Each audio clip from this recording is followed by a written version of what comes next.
Dr. Sasha, Alex Lessin. And we're still getting feedback. Okay, it should clear up just a moment here. And our producer is Thomas Becker, also known as the Mad Painter. And this is Revolution Radio Studio B. And our guest today is Ronny Dawson. And I'll tell you a little bit about Ronny before we pull him into the show. He lives in Ranger, Texas. He's a hazardous material transport operator. In 2009, he witnessed odd lights in rural Texas, and he witnessed a cattle abduction firsthand. He became aware that the lights are from an alien origin. The lights seem to always show themselves, especially when he was in rural locations. He convinced a friend to help him record the craft and perform a laser experiment to test the craft's propulsion system in regards to it bending the fabric of the base.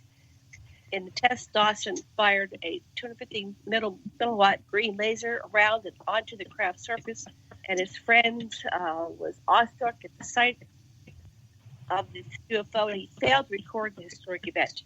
The next night, the aliens paid a visit to his home, and they held him hostage while they ransacked his home until they reached the point where they found where the laser was stored. So I'm not going to go into the details of that. We're going to save that for Ronny. He's going to describe his interactions with extraterrestrials. I have a page, there's more about that, I have a page on Ronny on aquarianradio.com with pictures, and I invite you listeners to go over there and check it out. So he put his story into a book. Let's see, called Ronny Dawson's UFOs on Barnes Noble. I'll have to find that link and see if I can put that up for you. So you can click and purchase if you'd like to. Sasha, Dr. Lessin, say hello. Hello. Aloha. Okay. So, Ronny, welcome to our show. Thank you so much for joining us tonight. Are you there? Yes. Thank you for having me on. It's a real honor. Yes. Yeah, we tried doing a show with you a couple of weeks. We had technical difficulties. I was on a different network, so hopefully we get through this tonight without anything. So this is a fascinating story. Would you like to just kind of start? Was that your first alien experience, or have you been having them all your life? No, that was really my first one, and I was kind of skeptical of anything because I work out there at nights, and I've seen everything that you could possibly see out there, and everything I've seen was explainable to somebody who's halfway intelligent. So I was a kind of a UFO skeptic, really. But, about 2009, I started seeing some stuff I just couldn't explain, and it just kept getting weirder. And, I mean, when you finally, when you see mystery lights over the trees at night, you really don't know what to think about it. It's just... But when you start seeing UFO craft, then it starts getting real to you then that there's somebody out there, and it's probably not us creeping around at night. And it hasn't always been like that. I worked outdoors for 30 years, and I didn't see anything, So this all started about 2009. And there was a lot of it, a lot of activity out there. You couldn't go out there at night every week without seeing something odd and out of place. What was attracting? What was it about that place that became attractive to the aliens, do you think?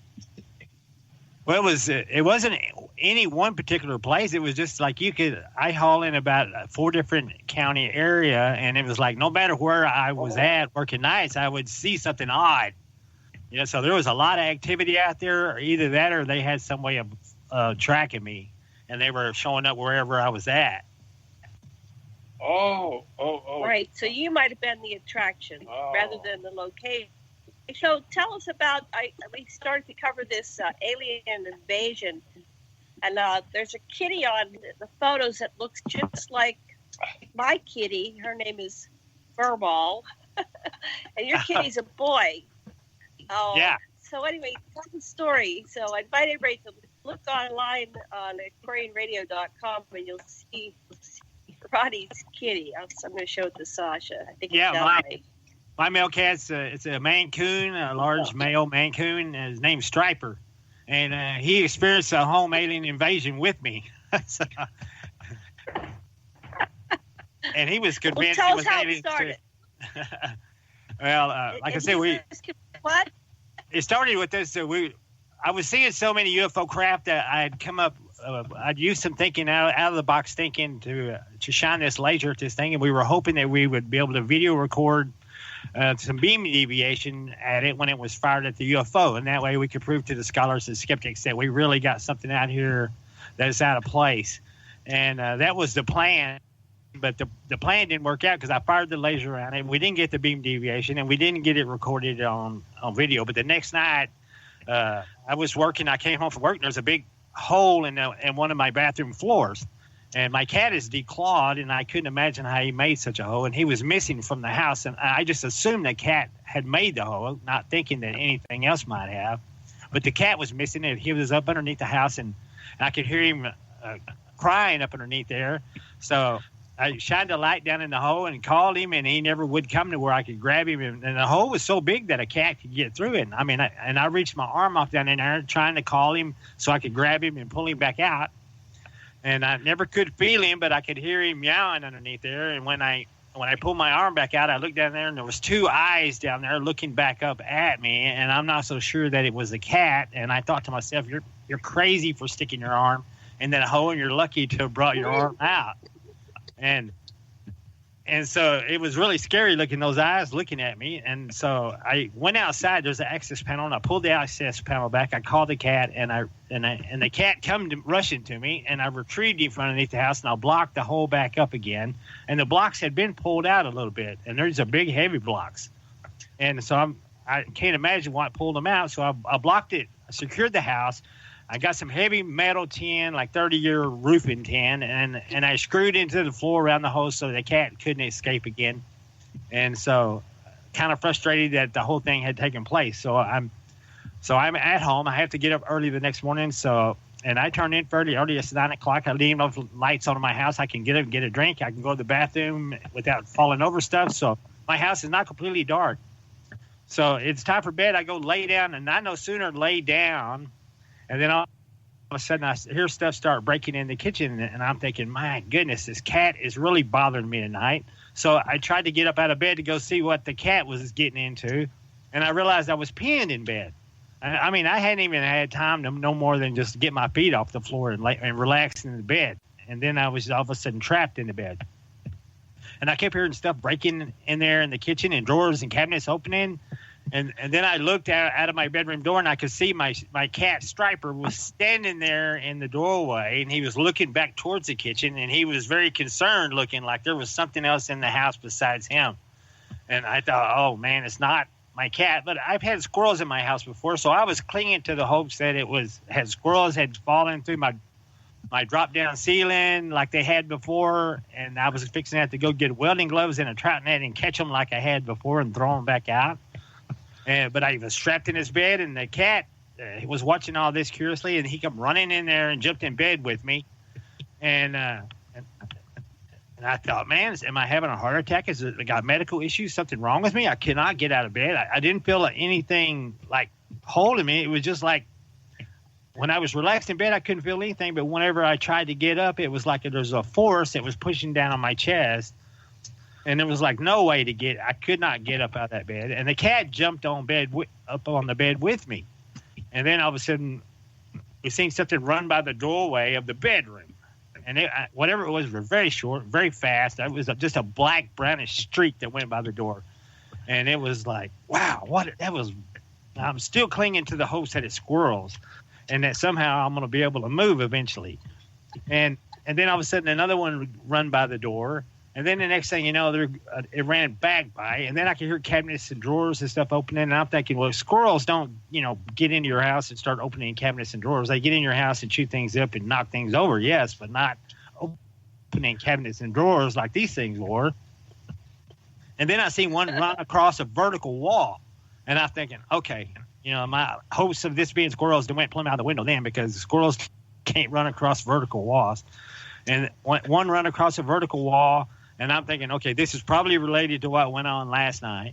And then I seen one run up the wall and then push off the ceiling and run back down like gravity didn't even affect it. And they were like moving so fast. And then a third one came in the room and it I seen a streak that came into the room and it stopped right in front of the doorway, and when it stopped, I could see it clear as plain as day, probably from 10 feet away. I was paralyzed in the bed, but I was looking out of the door, and this thing stopped 10 feet away from me, right in the doorway, and it reared up off all fours.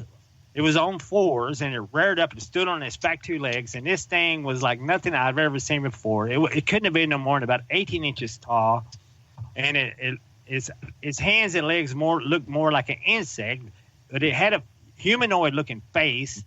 It looked like an angry old man, and it had this exoskeleton shell all over its shoulders and the top of its head, and even the shell itself had little spikes on it, almost like thorn appendages on it, like if you'd have grabbed it, it'd really hurt you.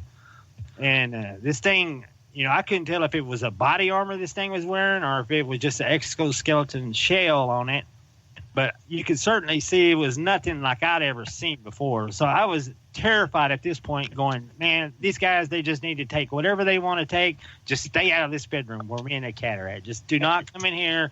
You can have whatever you want. What color were they? They were almost like it was almost like a dark, it was a brownish, but it almost had like a red tint, like a maroon tint to it, like a deep maroon tint to it. And its eyes were very big, but it was squinted, like what little bit of light was in the house was almost hurting its eyes. Like they would be more comfortable almost in total darkness than they would. It was like what little light I had in here was bright on it because it was squinting its eyes. It had huge eyes, but I mean, you couldn't even see the eyes. It was squinting so hard.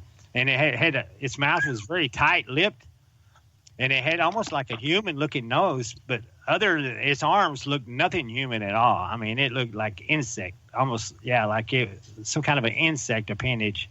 And I'm just thinking, don't come in. Any sounds? Could you hear something, or did it smell like anything? No, you could almost hear just a little bit of shuffling whenever they would take off, but other than that, it was very quiet. It wasn't any, it wasn't like they were like peeling out or flopping their feet trying to get traction or anything like that. It was like they had 100% traction when they took off, and they literally moved so fast your eyes would just lose focus of them when they took off. I mean, when I could not even see that thing until he stopped. When he stopped, he was perfectly clear, came into full view of me, and I could see him perfectly clear. But when he took off, man, I mean, it just turned into a blur again. I mean, they were extremely quick. And they seemed like they could defy gravity. Well, the other two, they almost looked like they were playing a game of chase, and this thing looked at the other two as if to scold them or something. And I didn't hear him make any sound of communication with the other two. But all of a sudden, all three of them run into the bedroom where I'm at, up underneath the bed. And the next thing I know, I'm still paralyzed on the bed. Now they're bouncing the bed frame, the mattress, the box springs. The whole thing is going up in the air about 2 feet. I'm bouncing off of the mattress. They're bouncing it so hard. The cat freaks out, and he takes off. And he takes off out of the bedroom, and he goes sliding around the corners the last I seen of him. And these things, I hear them clawing into the box springs underneath the bed. And they sound like they're digging through the mattress underneath me. Like I keep expecting to feel claw marks digging into my back at any point, and then I never feel it. And so I'm just terrified there for a long time, and then it just builds into a rage finally. And I'm thinking, if I don't do something, these things are going to kill me, man. And so I devised this plan. There was a golf club in the corner of the room, and I was like, I'm going to fight. I'm going to break free. I'm going to grab that club, and I'm going to go to town on these guys. And I tried to fight that force that was holding me down so hard, and at this time it almost felt like it killed me. It almost felt like I had a heart attack. It affected my heart, it affected my breathing, and I mean it was almost like it could have just killed me. I could have just died right there from a heart attack. And I realized that there was no way I could get loose from these things. So there was no way I could get out of this bed. I was stuck there. I was at their mercy. And pretty soon they stopped bouncing the bed and they stopped digging into it, the mattress. And then all of a sudden I heard them over by the gun cabinet, and I was thinking to myself, well, this thing is locked. They're not going to be able to get into that. And I heard them over there digging around. And all of a sudden it sounded like the door was open and they were like digging through. I'm thinking, and then it kind of occurred to me that that's where the laser was being kept. And I'm thinking, oh man, they're after the laser. These guys are after the laser. I was thinking, just take it, man. Take the laser. I'm not concerned about the laser. Just take the laser and get out of here. And anyway, everything just kind of got quiet. And I'm thinking, oh, what happened? Are they still here? Are they gone? And all of a sudden, my body sprung out of that bed like it was on fire or something. And I was angry. And I grabbed that golf club and I was angry as heck, man. And I screamed out vulgarity. And I had tried to do this 5 minutes earlier with no luck. Now, all of a sudden, it's like my body's doing it without. It's when they released me, it was like the signal I had sent to my brain finally got processed. It was like it had been interrupted. And when they released me, that was the first thing processed. All of a sudden, I have the golf club in my hand and I'm angry. And I'm thinking, well, it's time to just go on an alien hunt, man. I went all over the house looking for these things. I looked in all the dark corners. Every drawer and cabinet in the whole dadgum house had been open, even the ones way up high. And some of the dishes had been knocked over and broken. Have hands? How did these creatures open it? Did they have arms and hands? Yeah, they had arm and a hand appendages, but they didn't really look like fingers. It looked more like an insect type of finger, than it did a human hand. They were very odd-looking things. And I guess that's maybe more like an insect, like a cockroach or something like that might have. But, I seen where they had broken some dishes. They had broken a lamp at the computer desk, and they had opened all the cabinets in the living room as well. And I didn't find anything missing. And I went on the alien hunt, and I went back there to where the tin had been bolted over the floor, and that's real heavy tin, and I had put some big screws into the wood around that thing where my cat couldn't get up underneath it again. I had it secured really good, and they had pulled that tin up and bent it. And I mean, I can't even bend it. I weigh 280 pounds, and I can't even pull hard enough to bend that tin like they did. They pulled the screw out of the wood. They bent the tin when they pulled it up, and they had gotten back out of the same hole that they had used to come in with. And then it occurred to me, these things probably made the hole. These things had probably caught the cat and drug him up underneath there. Either that or the cat had fled them in the house and had escaped under the house. So, it's a big mystery as to what exactly went on with the hole. But and I'm thinking, where did the hole go to? Where did it go to? Where does the hole go to? It's up underneath my house here in Texas. The house is like sitting on these big concrete slabs, and you have to go up underneath there to level your house. You have to go up underneath there to repair your plumbing and work on your gas lines and stuff like that. So it's like an access area that you can't even, it's not even enough room that you can really crawl on your hands and knees. You kind of have to crawl on your belly. There's maybe 2.5 feet of room up underneath there. It's enough room to crawl around and work on stuff, but not really enough room to crawl on your hands and knees. So it's just got a ground floor up underneath it, and the wood beams of the house are up underneath there, and it's all sets on concrete that you have to go in there and level from time to time. And that's where that's where it went. Amazing, yeah. And you said they were about 18 inches tall or something?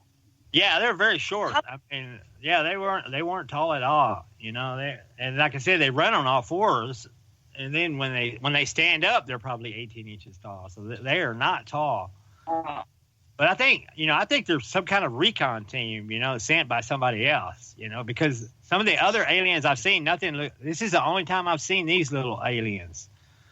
And I think, they felt like beings rather than machines. Yeah, these are definitely some kind of an insect humanoid cross being. And they're not really intelligent, but they were an excellent little recon team.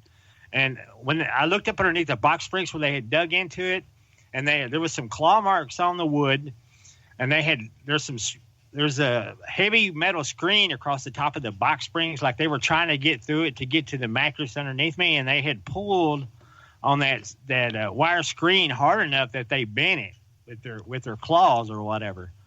And so I was like, these things are really stout. They're very, very small, but they're very stout. And the fact that they rode up underneath the bed and they were picking up the whole bed and bouncing me on top of the mattress. And I at that time, I weighed like 280 pounds. I was a big boy. Wow. Yeah, these little guys, they were stout. But the only thing I could figure is I came back in there and I seen it and I thought, well, these guys probably got the laser. That's probably what all this was about. And I got to the gun cabinet and they had managed to unlock the gun cabinet to where the laser was being kept. And it was the top and bottom cabinet where the rifles and shotguns were in the top cabinet. How did they unlock the cabinet? Excuse me? Did they get a key? How did they unlock the cabinet? Yeah, it takes a key to unlock it, and the reason I didn't take the time to get a gun because I would have had to go to the living room, and then I would have had to find the key, and I would have had to go back in there and unlock it, and then grab a gun. But after I seen that it was unlocked, I thought, man, here I am on an alien hunt in my house with a golf club, and 12 feet from me, unknowing at the time, I had a shotgun. And a shotgun would be a way better choice Right. than a golf club. Are you saying that they managed to unlock the gun cabinet? Yeah, they managed to unlock the gun cabinet, the top and the bottom, and the laser, surprisingly enough, was still without in. a key. Somehow or another, they got in there without a key. You don't know how they got in there. And they didn't take the laser. No, they didn't take the laser. Wow. I really thought it'd be gone. I was surprised actually to see it still there, but they could have taken it, examined it. Who knows what they did with it? I just know when they got to the place where the laser was being kept, everything got really quiet. Almost spooky quiet. And then the next thing you know, I never even seen them leave the room. And the next thing I know, I spring out of bed like I'm crazy, grabbing a golf club and yelling. And I wasn't even trying to do this at the time, which freaked me out. It was like my body was like a robot acting without my permission. I mean, if you ain't ever experienced something like that, it's really weird because from the time I was a little baby until now, my body did exactly what I told it to. But in this one instance, it was acting like without my permission. And it was a freaky deal. It felt really weird. It was something else. But, I'm sitting there thinking, that explains a lot. Planes falling into the Bermuda Triangle and stuff like that. If these guys have the ability to separate the signals that you send from your brain to your body, they can crash a whole bunch of planes at once and stuff like that. They can make people drown. They can make people wreck their cars. All they have to do is hit you with this beam, and then you're basically paralyzed wherever you're at. They interfere with the signal from your brain to your body, and at that point, you're really at their mercy. And they could do it while you were driving, and you'd wreck, and it would look like you just wrecked your car. Yeah, Preston Nichols reports the CIA guys did a similar thing to him when he discovered where the signals were coming from Montauk. And they zap you with something, and that's what happens. Yeah. So to me, it explained a lot. It's like they have the ability to do this, and they could drown you if you were swimming. They could make you have a car wreck. They could make you fall down a flight of stairs. There's so many different things they could do with that kind of technology and it would look natural. It would look like natural causes, and my friend, he died like a year later from a heart attack, and I'm not so sure that they didn't pay him a visit, and maybe he died during that process. So you never know. Oh, so when was the next time?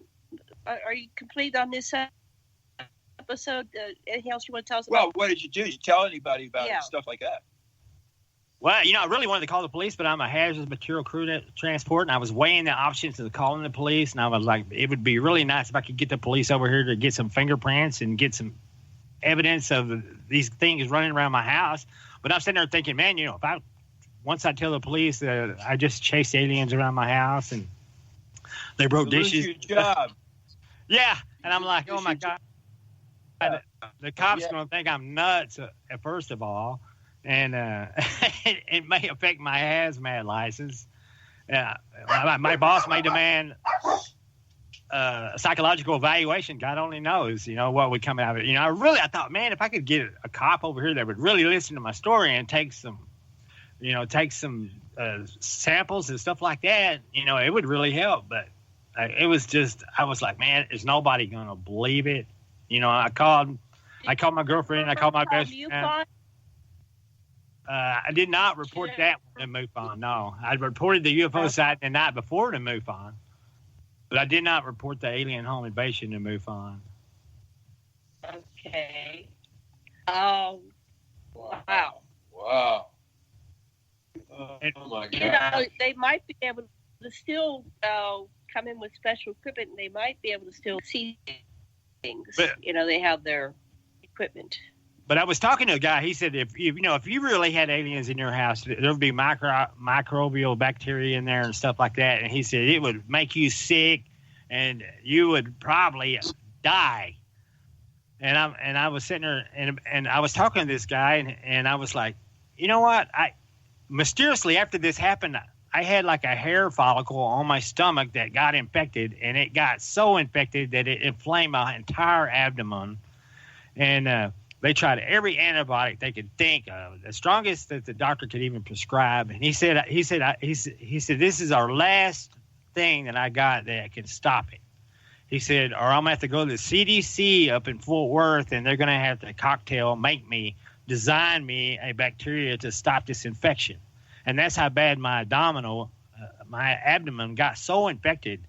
I've even got some pictures of it. It was bad. I mean, it just kept spreading, and nothing we could do would stop it. And it was getting very serious. And I was very close to having to go to the CDC and see if they could develop something that would stop this thing.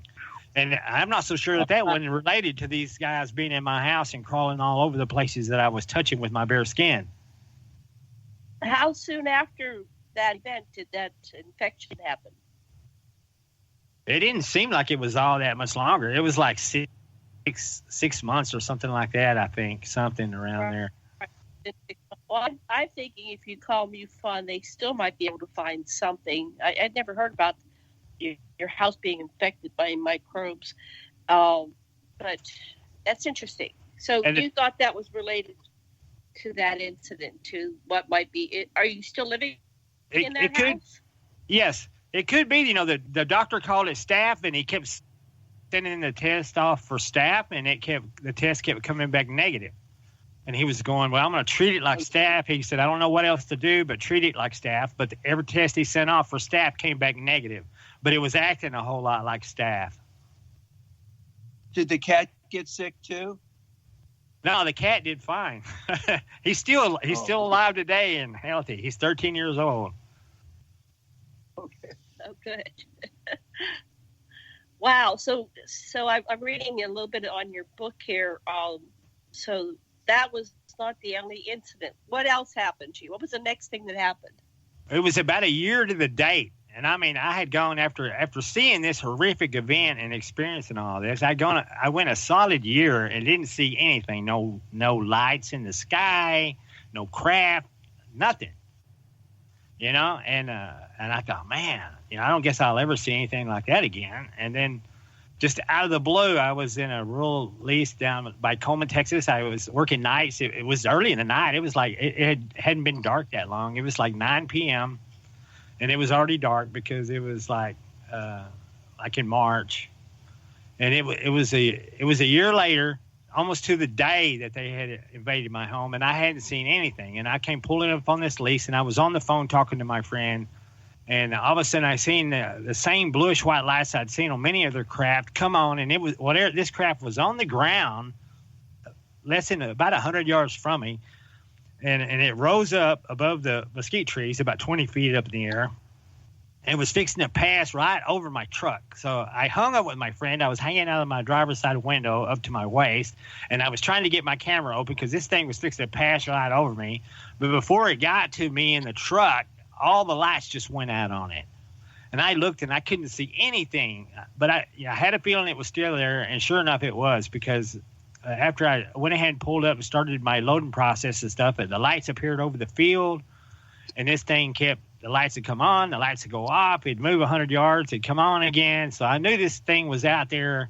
And finally, I was getting some pictures because MUFON had been pressuring me. Ronnie, you got to get some pictures. You got to get some pictures. And, man, I was getting some pictures, and I was loading my camera up with these stupid pictures of lights over the field in the darkness, which it cost me later because it filled my phone memory up. But I was so excited to get some pictures finally that I was just taking them away, I was snapping away.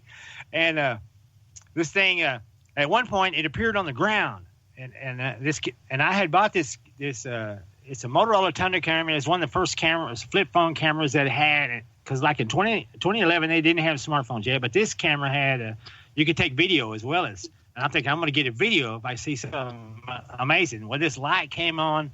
It came on the ground again. I'm thinking, okay, I'm going to get a video of this thing, and maybe we can zoom in and see something walking around the craft. So I started the video on this thing, and then as soon as I started the video, this thing just leapfrogged about 200 yards and went right back down to the ground again. And then it was on the ground 200 yards away. And I had caught this whole thing on video, and I'm thinking, oh, yeah, man, I finally got something worthwhile on video. And then all of a sudden it sat on the ground for about 5 seconds, and then it shot up in the air, and it was flashing red, yellow, blue, green, and it went about a mile in 2 seconds and then stopped. And I caught this was part of the video too. I mean, it's very small. It's down at the bottom. It's probably recorded from a quarter mile away, but you can see this. You can see this thing leapfrog. You can see it take off up in the air, and I know how far it traveled because I'm a rocket hobbyist, and my rockets travel about a mile up in the air, so I have a pretty good idea of how far a mile is. This thing traveled about a mile, then it just seemed like it stopped, and then later it came back. This time when it came back, I could see the lights over the field again, and this time it started moving straight at me. I had my truck there. I was loading the crude oil. I had every light on this truck. I mean, this thing was lit up like a carnival, and this thing was moving straight at me. And I'm thinking, oh, man, this is getting scary now.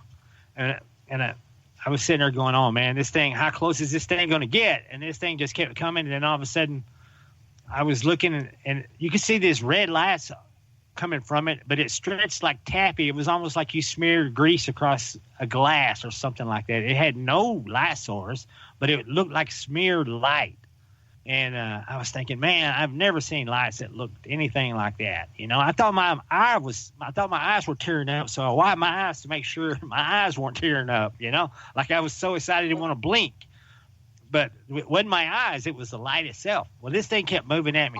It was getting closer and closer. Then all of a sudden, I looked up and realized that there's a disc moving over my head, and it's blocking out the stars.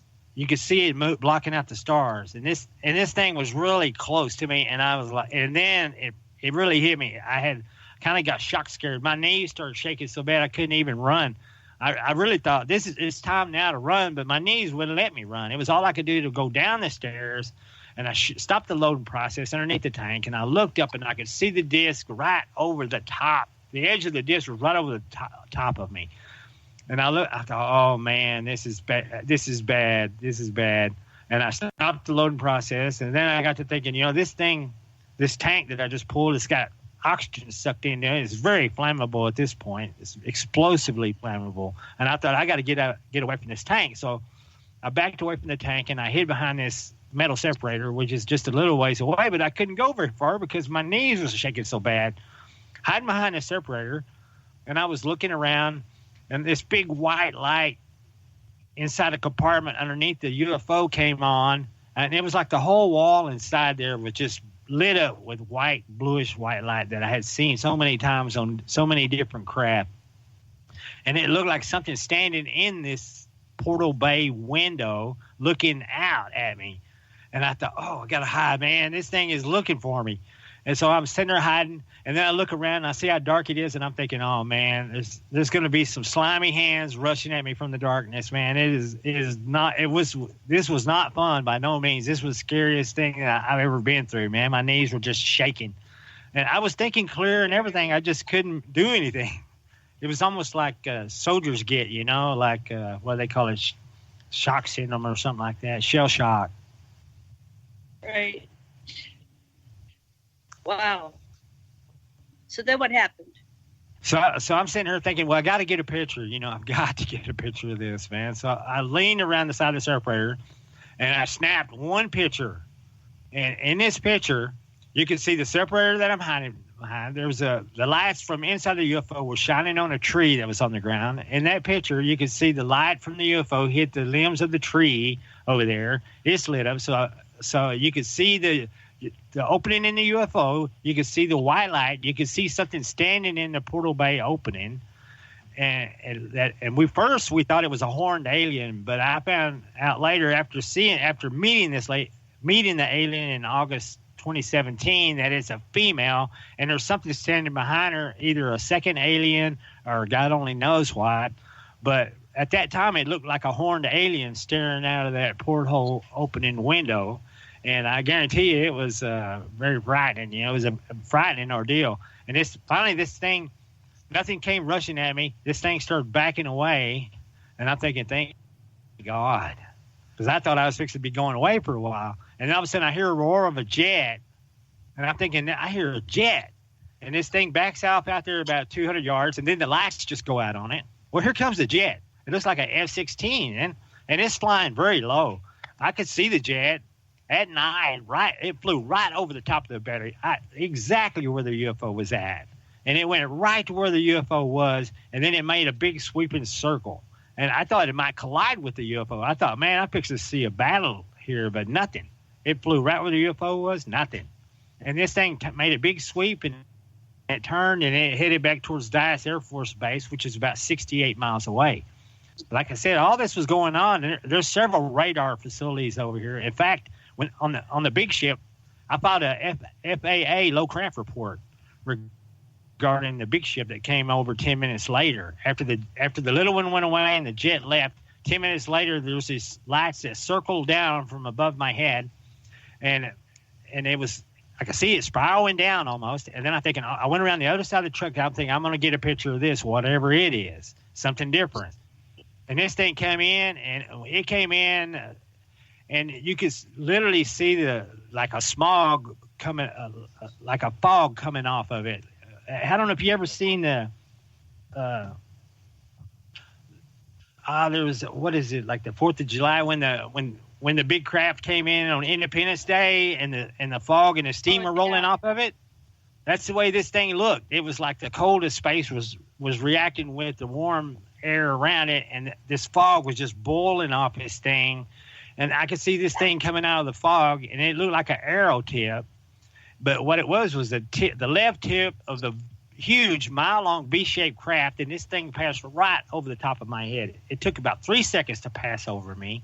I could see blast marks on the bottom of it. I could see crater marks on the bottom of it. It looked like solid rock. It looked more like a meteor than it did a craft from what I've seen. And this thing was just going right over the top. I thought, man, this is a giant meteor? What is this? And then all of a sudden I seen a big pipe, like a pipe opening coming out of it. And I'm thinking, okay, it's not a meteor because meteors don't have pipes, man. And this thing then it started slowing down, and the part that first went on me started tilting up. Now this thing is rising up like a skyscraper now, and it's the left half of the V. Both halves of the V are rising up in the air, and it's still got fog and stuff coming off of it. So I can't really see the right side of the V because of all the fog and stuff around it, but I can see the left one really well, and it's rising up like a skyscraper, and it's almost perpendicular now. And then all of a sudden this thing, I mean, I didn't hear any noise, but you could hear the vacuum it created when it took off. It was just like, and you could see the air rushing to fill the vacuum that it created. And that thing took off so fast that it was just, it made such a 90 degrees transition, so smooth. And when it took off, you couldn't hear any noise, any thrust, nothing. This thing took off, and you could see the fog sweeping over the surface of it like water over a waterfall. And this thing, you could see the air rushing to fill the vacuum it created. And it took off so fast, I thought, man, if I don't get my picture, I'm fixing to lose it. And so I'm sitting there, and I'm looking at my display screen in horror as this thing is huge and giant in the sky, and my display screen is complete black. I'm thinking, how could it not see? I mean, if you would have been there, everybody in the world would have been able to see it. Even a one-eyed man with bad vision could have seen this thing. It was so big. It filled the sky. And this thing took off, and my display screen is black. And I'm in horror now because I'm going to miss it. I'm thinking, oh, my God, I'm going to miss it. So I just point the eye of this thing at that thing. But, see, I was thinking I was taking a picture. I didn't realize I was still in video mode. So when I hit what I thought was a picture, I actually started a video. And then this thing, it was going away from me. Then all of a sudden it banked, and then it banked. I mean, it did this. It didn't lose any altitude or anything. And it banked, and it started coming right back at me. Now I'm looking at the top of it, and the bottom is facing away from me. And when I see the top of this thing, you can see buildings and you can see all sorts of structures on the surface of this thing. You can see these blue neon glowing power lines that stretch across the surface of it. These weird looking building looking things. It was like a city built on this thing.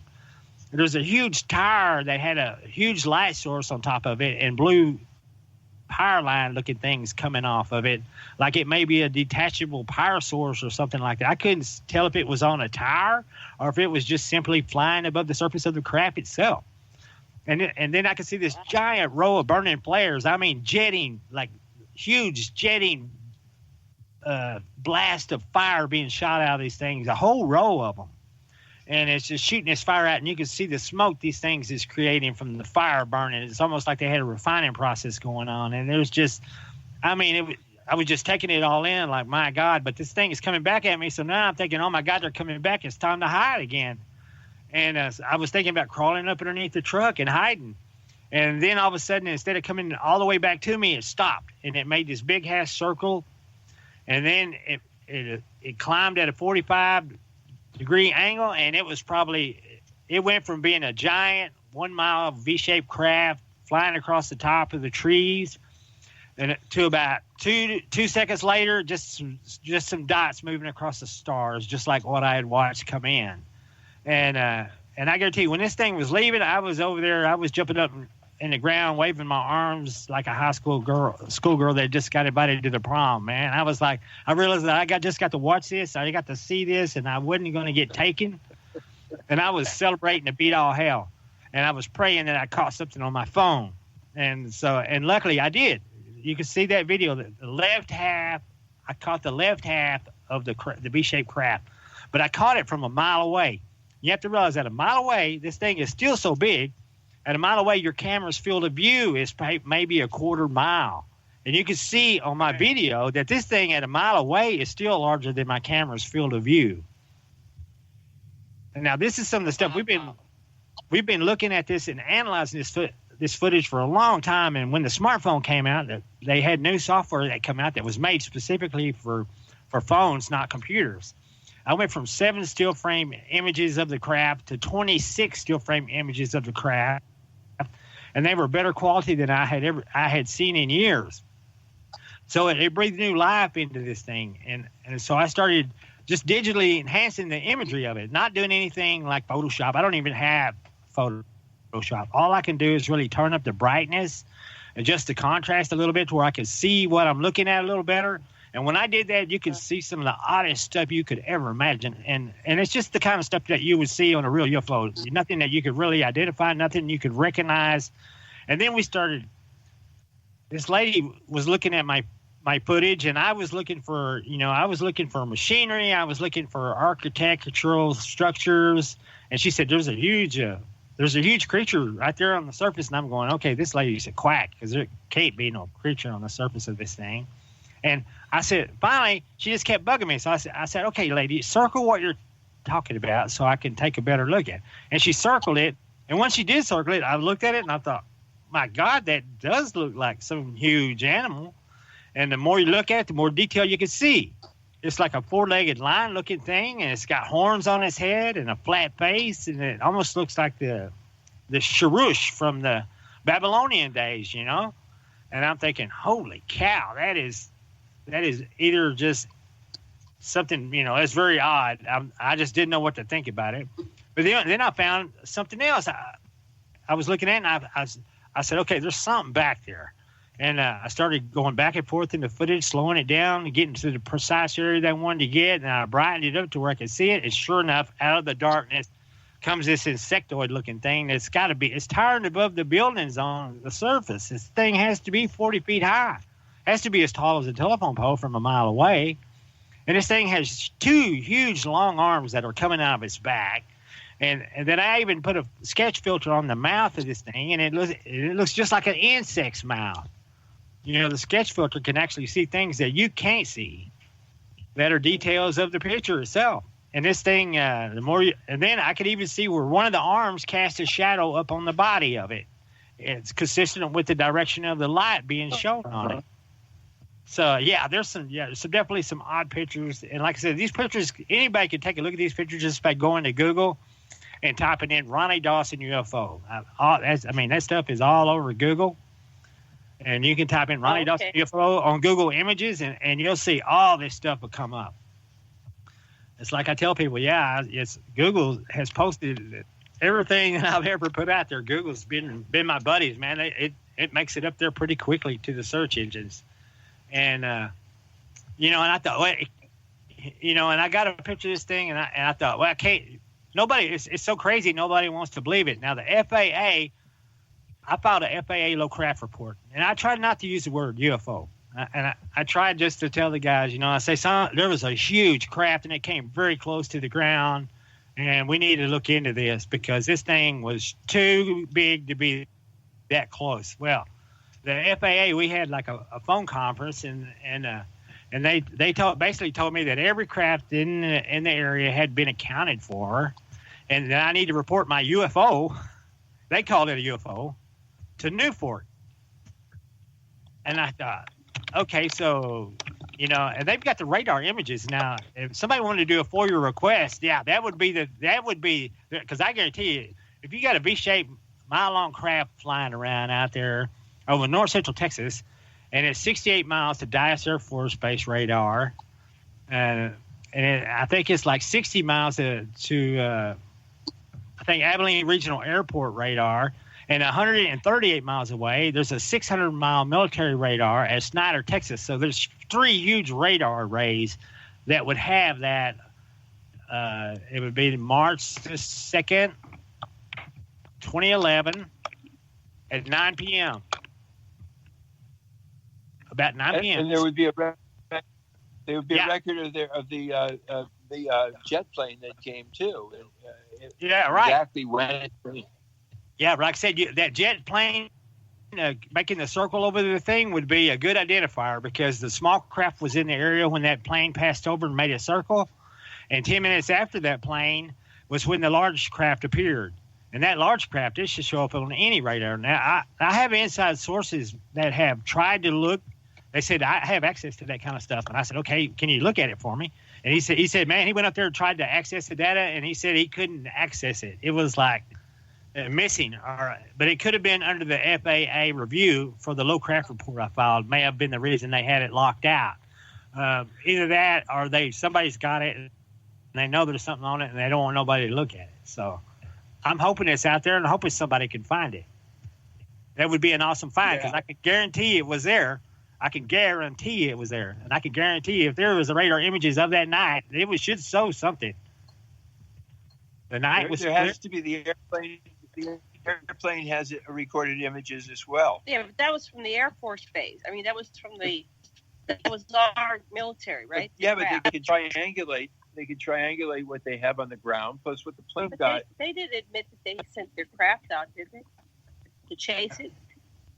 Teresa Turner, she questioned that the colonel at the Dyess Air Force Base and asked him if we had some kind of secret military craft that was operating that night or something like that. And he said no, but he never would give her a straight answer on why the jets were out there because this is really not they said there was military training going on that night, but they wouldn't specify to what was going on. But anyway, I thought about it and I thought, you know what? That jet almost acted like he was doing a sweep. He didn't act like he was UFOs. He acted like he was sweeping the area like he knew something big was coming in and he didn't want it to collide with anything. Because the way they had it set up, that jet was out of the area before the big craft came in.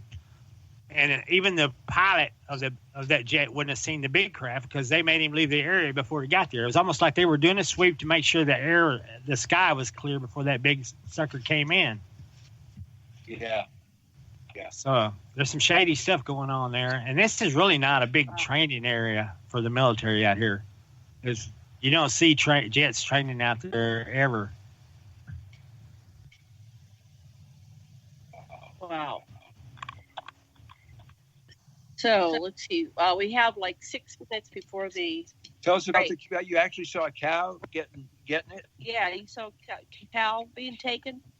Yeah, one of the first craft sightings I seen was I was traveling south of Cisco, Texas on 183 towards the little town of Rising Star down there, And then there's a lot of traffic, but all the traffic turned into a church. They were having church at night. All the traffic had turned into the church, and all of a sudden the highway got very lonely. But there, I could see these lights, and I was traveling right for them. There was a big array of 6 lights, and then all of a sudden 3 more came on. So there was 9 lights that went across the top of the sky, and these were huge, giant lights, and I couldn't imagine what they were. And I was just traveling right at them, and I was getting closer and closer to them, and I was digging around trying to find a camera so I could get a picture. I was looking for an accident camera in there. For some reason, I didn't have my phone with me that night. I didn't have I think I was carrying a camera at that time instead of my phone. And I had a camera, and I forgot to bring it, and I was looking for an accident camera. And this thing, I think I was headed straight for this thing anyway. But there's 9 lights that were lit up very high up in the sky. I mean, this thing was nowhere close to the ground. It was way up. And then all of a sudden 3 lights broke off, and it traveled very quickly down to the ground to the left of the highway, about a quarter mile in the field. And then I seen this bright. Well, it wasn't a bright light, but it was bright enough that you could see a beam coming out of the craft, dark blue beam shot down to the ground. And then I could see something look like a bobblehead doll, a humanoid figure that had a weird greenish yellow light around it. Huge head, was standing out in the field, and the light was over not too far from it. And then I could see something in the light.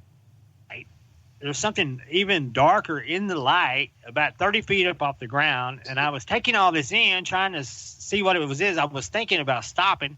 And then my eyes finally focused in the light, and there was a cow being lifted. It was about 30 feet off the ground, and it was whipping its head from side to side. And I could see its head going back and forth.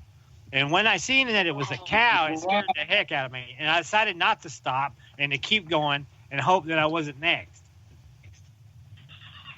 Wow. Oh my gosh. Now, did you go ahead and finish and then I have to. Yeah, not too long. There's a lady from Winters, Texas. Lady from Winters, Texas had caught a picture of what she said was a cow being abducted. And I looked at her picture, and it was a blue beam, and there was a dark blue object in the light that she was claiming was a cow, and it looked identical to what my cow looked like. And I thought, my God, there's a lady right there that's probably not 40 miles from where I was at that had a cow abducted, and she got a picture of the cow in the light, but you can't tell it's a cow. All you can see is a blue beam with something darker in it. But it's the same color blue beam that I seen, and the cow inside the light looked just like the cow that I'd seen in this light. So I'm convinced what she caught. So were there, what happened? Were the carcasses sent back? Did the owners of the cattle, what happened? I have no idea what happened to the cow. I mean, I don't know if it got returned dead, if it just turned up missing and never came back, or if they examined it and put it back. You know, I have no idea what happened to the cow. I never talked to the owner. You know, so I don't know. I have no idea what happened. Not a clue. Wow. So you didn't report that one to MUFON? No, I reported the sighting. I reported the craft, but I did not mention a cow being abducted. Like I said, I edited the crap out of my UFO sightings on MUFON.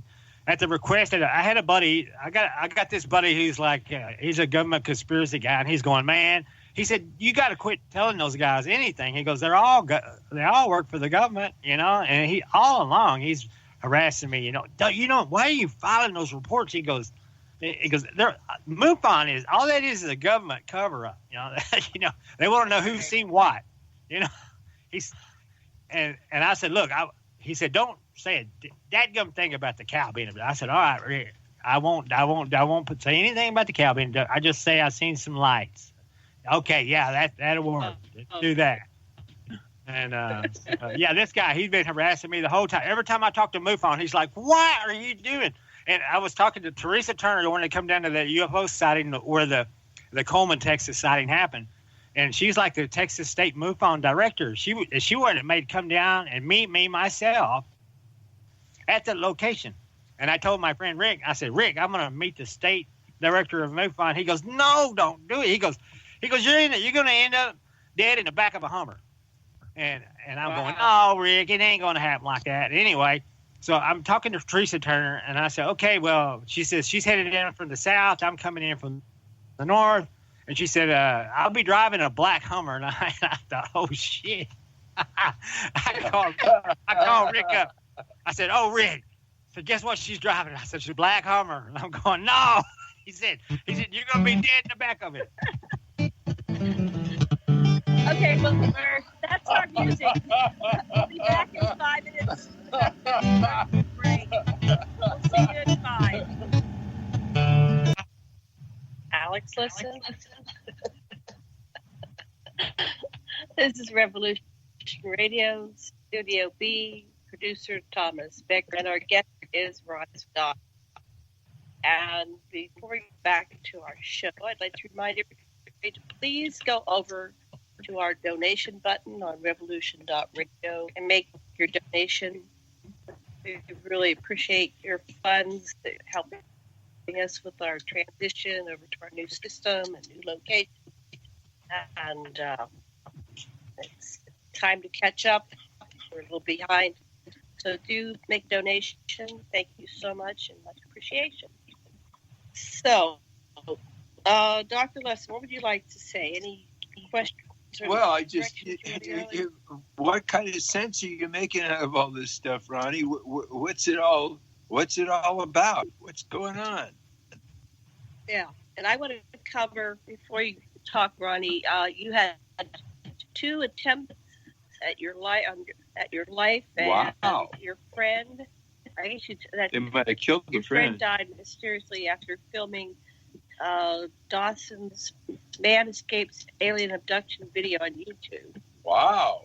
And then I want to cover your sex with a female Lyrian geneticist. So we've got a lot to cover this second hour. So first question was, do you make any sense out of all this that's happened to you? Is there, like you said, it seems to be following you. Yeah, it's very odd. I mean, I was, I knew it's leading up to something. I had a feeling it's leading up to something. And there for a while, I thought they were tracking my cell phone to find me. But I changed cell phones, so I had to, dismiss that idea because they still had no trouble finding me. But I knew we were heading up to something, but I started posting some stuff on I made a YouTube video, and that my Man Escapes Alien Abduction video on YouTube is 906,000 views, and it was getting a lot of attention, and it was getting a lot of attention of the kind of people that you don't want to get the attention of. I mean, I was getting harassed big time about the video, and at one point there was a group of trolls that tried to. If I'd have lived in California, they probably would have made me pull the video. They were filing stuff in court in California. They thought I was a California resident, but I'm a Texas resident, and they couldn't do anything with me over there. But they were trying, and I knew it was like a concerted effort. There was more than one person. There was several people. And they would just go onto the site and attack anyone who would make any kind of positive comment. And they were trying to force YouTube to take it down. They were calling my employer, telling them that they had a nut working for them that saw aliens and UFOs, and they needed to fire me. I mean, they were these guys were dirty dealing, man. Wow. Big, yeah. It's like your worst nightmare. Did you find out who they were? Did you find out who was doing that? I really wanted to find out who's the financial backer behind all this, and I knew it. And it turned out it wasn't just one person; it was several people, and they were very intelligent people. And they were out in California, and I think they were probably college students out there. It looks like they were college students out there, probably being paid by somebody. But there was some high strangeness going on. Like I went and got a flu shot. And then that later that night, after I'd gotten a flu shot, man, I almost died at my house in the floor, man. I was throwing up, couldn't keep anything down. And the weird thing was when I got the flu shot, there was this, I went into Walmart and got this flu shot, right? This is some guy. Okay, there's a whole bunch of syringes laying there. There's a whole bunch of vaccines laying there. The gal goes over to the computer. She punches my name in the computer, and then things get weird. all of a sudden she can't use the vaccines laying on the table. She can't use the syringes laying on the table. She starts digging through her bag, tearing it apart, and then acting all weird. And then finally she comes out with the syringe from somewhere else, and I'm like, what the heck is all it's about, And she gave me a flu shot. And later that night, I fell out in my bedroom floor. My wife they take me to the ER. And I mean, I'm deathly sick. I'm dying, man. And they put me in a hospital room over there. And the weirdest thing is that I was in that hospital room just throwing up and just sick as could all get out. And then there's weird, it looked like it was some kind of a nurse in a throwback uniform come walking in the room. And she almost looked like a robot. And she said, "Hi, I'm here to give you a flu shot." I'm thinking, no, thank you. I've had enough of them.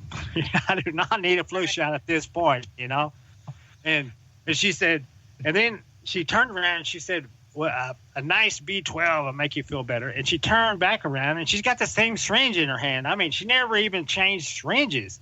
And I look at this gal and she's like wearing this nurse outfit, and there's not a blemish, not a flaw on this woman that I could find at all. And I mean, she looks like a doll, and I'm thinking, yeah, just give me the shot, whatever, they already had an IV. So she put it in there and she left, and I got well after that. But I was sitting there thinking, that is the strangest woman. And I never saw her again at the hospital, never, not anywhere. And it just makes me think, it's almost like somebody tried to take me out and somebody else didn't let it happen, and the same. And this happened. That wasn't the first time this happened. It happened again. I was driving down the interstate in my truck, and it was raining. And I looked, and there's a truck going the opposite direction in the other lane. And all of a sudden, I see this headlights turn on the highway, and it's pointing right at me. And this thing comes running through the median, and it runs up on my side of the interstate, leaping up into my lane. And then all of a sudden, the time just stopped. I could see the metal and the debris in the air, and it just froze. Everything froze. And I thought, what? I remember touching myself in the chest twice to see because everything stopped moving. The truck wreck stopped happening. Me driving down the highway stopped happening. Everything just froze. And all of a sudden, it felt like something just dragged me and my whole truck over to the very edge of the highway. And I watched this truck. Then all of a sudden, everything just started up again. And this truck turned over and was sliding right up the side. It probably couldn't have been 3 feet outside my driver's side window. And there was no way I should have been able to avoid this wreck. And it was like something just dragged me out of the way. This truck wrecked right beside me, and it shook me up so bad I pulled over up the road, and I thought, you know what? I just wonder if I got killed there, if I actually died and got rebooted in a different dimension or something. It freaked me out because I'm sitting there going, from the time I was born until now, when the clock ticks, I remember what happened. But all of a sudden, time stopped, but I didn't stop because I was sitting there moving inside the truck. And I could see the debris in the air frozen. And I touched myself in the chest twice to see if I could move. And all of a sudden, I remember it dragged my whole truck just far enough out of harm's way that I drove right next to this wrecking truck. And it really freaked me out. To this day, it freaks me out. Ronny, could the content of your truck be what's interesting to these to whoever's in the craft? What you're carrying in the truck? At that time of that wreck, I was empty, but yeah, I haul petroleum crude oil. It comes out of the ground. It's decayed organic matter. I don't know. That may be a rarity in the universe. They may really be interested in crude oil. And then you think about it, crude oil is full of DNA of ancient plants and animals that have died and are currently extinct. So maybe they can extract the DNA from that. Who knows what they do with it? I'm sure they don't use it for making gasoline like we do. But they seem like, in one of the places I seen one of the crafts hovering earlier, I paid attention where these things are at night. and then I take note of what's in the area in the daytime. I seen one hovering over an oil well out in the field. I seen one hovering over a rural water tower, and I seen one hovering over a rural vacation home. So I took notes when I seen them at night. You can crack this. You can crack this stuff and make it, and it's got everything in it. Just everything. Right. Yeah, so it may just be the DNA of the oil that they're actually after, not the actual oil itself. And they may have to build, So this man escapes alien abduction. I found it. I'll put it on the Aquarian Radio show page for Ronnie later. I don't want to click on it. It might make things weird. But what is this video about? I mean, man escapes alien abduction. But what's on it that those people wanted you to take it down? Scares them, yeah. Do you have any idea what's on it? They said that I had made the video and none of it was true, and that I started because it was getting so many views. I was getting advertisers that were paying me to run commercials on it. I think one month I made like $200. Ford was advertising on it. Paramount Pictures was advertising on it. When you have a video that's got that many views, once you get over 500,000 views, you start getting contacted by people who want to advertise on it. And I was getting some royalty checks off the video. I think the biggest one I ever got was $200. Usually it was $25 to $50 a month, something like that. Not all that much, but they were trying to say I was making money by fraudulently, and that and they were going to use a law to have it removed or something like that. And if I would have been a California resident, they may have been able to do it. I don't know, but they were. There's a lot of fake videos out there to go after, other than my real video. You know what I'm saying? There's some blatantly fake stuff. Did you have movies of the craft or the being? So you saw a picture of that being on the craft. Maybe there was something that you captured on the video. Were you showing images that you had? Yeah, that was. I was making a UFO video of the Coleman, Texas sighting, and showing the creature in the porthole opening in the small disc. And then I think toward the end of it, I showed the big craft in it, and that was I was showing that. So of course, a lot of people wouldn't. It was getting a lot of views, but man, it's like it's a redneck homemade video. I mean, my camera guy was my buddy, holding the camera while I was talking. And then at 1:31 in the video, the weirdest thing, he told me, he goes, man, I swear I just seen a ghost. And I said, you caught it on video? He goes, yeah, right. 1:30. He goes, I swear it appeared right beside your shoulder, and it was right next to you, and I caught it. Well, we backed up the camera. We couldn't find it. But once we posted it to video, other people saw it. I said, man, there's something going on at 1:31 in the video. So we looked at 1:31 in the video, and sure enough, there's this little bright, white, intense light, and you have to slow the video down. It makes this big circle loop, and then all of a sudden, at one point, you could see a figure behind it. Like it's almost like E.T. wanted to let us know that he was watching us make this video. And there'd been some paranormal stuff going on here at my house, and we first were catching it on video, and I didn't really know what to think about it, but once we slowed it down and looked at it, yeah, it is. And I've had some people say, man, that's some of the best paranormal evidence I've ever seen, because you can see a figure in it that appears. And you can also look on my YouTube channel, the Ronny Dawson YouTube channel. I've taken that segment and we turned the brightness up all the way to where you could really see it. And it's called, and I think it's called Alien Caught on Video. It's in my videos. And it's just a picture. It's a small piece of that clip where we actually saw the paranormal. He called it a ghost. I think it was alien stealth, and I think the aliens were showing me that they're here in my house watching me, and that later turned out to be the case.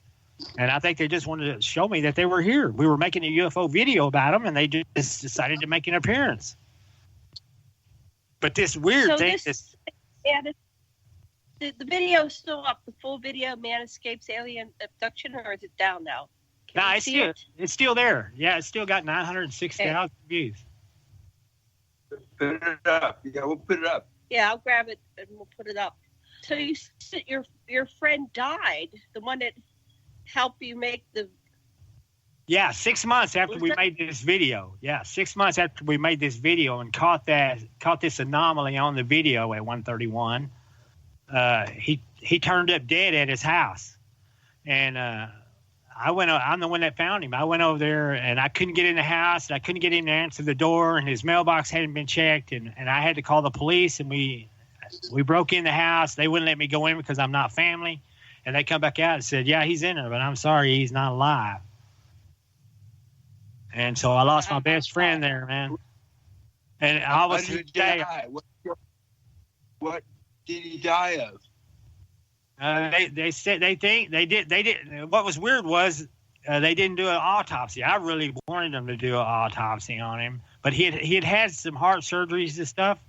He had a bypass surgery at one point, and I think they just assumed it was heart failure. They don't really know for sure, but I almost think that maybe if the ET paid him a visit like they paid me, and he tried to fight that force that was holding him down, it may have caused him to have a heart attack. I could easily see where it could make somebody have a heart attack. Wow. So, And he didn't have family that wanted to know. His family didn't demand an autopsy. no, they didn't demand an autopsy, I don't guess, or they didn't get offered one. And the strange thing was that it wasn't a regular county coroner that was. It was like a fill-in coroner from somewhere else, and it seems like that's always the case when somebody in a UFO mysterious death, it's like they have a coroner that's not the regular one, some fill-in coroner.